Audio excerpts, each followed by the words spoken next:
Namaste students, myself JB and Dr. Arun Kumar Singh, Faculty of Education Mythology, Jyoti Vidyapith Women's University Jaipur. I welcome to all of you in my digital class, B.Ed 4th semester. We will discuss the topic conservation of biodiversity.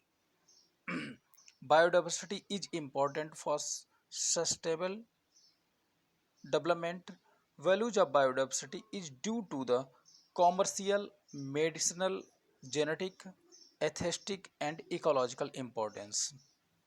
The management of biosphere for greater sustainable benefits to the present and future generations.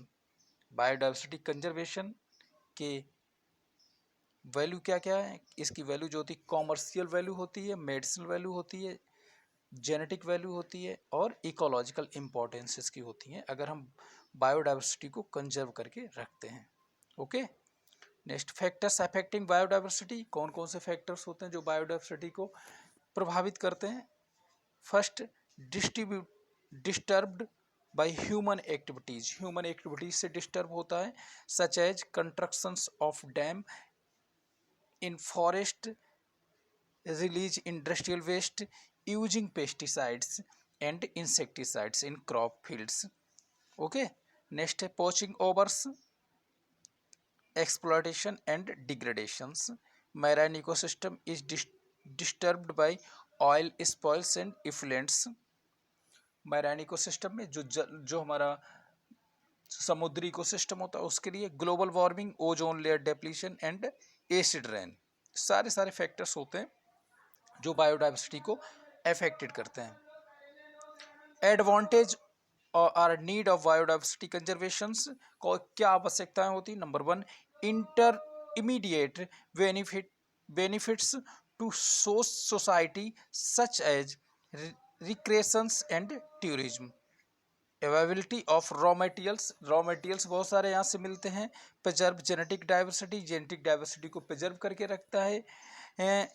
Ensures sustainable utilization and conservation of ecological diversity को conserve करते हैं. Biodiversity loss result in ecological and environmental distributions, so it is essential for conserve biodiversity. अगर biodiversity को conserve करके नहीं रखा जाएगा तो आपका इन्वायरमेंट और इकोलॉजिकल जो स्ट्रक्चर्स है वो डिस्टर्ब हो जाएगा, जिससे कि जो लाइफ एरिया है वो लाइफ एरिया भी आपका नष्ट हो जाएगा. Okay. Types of biodiversity conservation. Number first, in situ conservation involves protection of fauna and flora within its natural habitats, जैसे biosphere reserves, national parks, wildlife sanctuaries and botanical garden. ये सारे जो points हैं ये सारे आपके इन situ conservation में आते हैं. Next, biosphere reserves, national parks and wildlife centuries.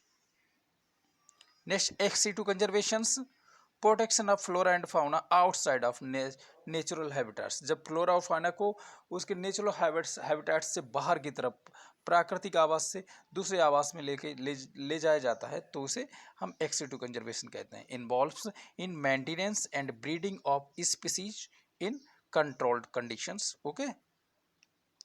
इसके अंतर्गत biological gardens, seed banks, microbial culture collections, tissue and cell cultures, museum और जूलॉजिकल गार्डन्स आते हैं. ठीक है. Thank you.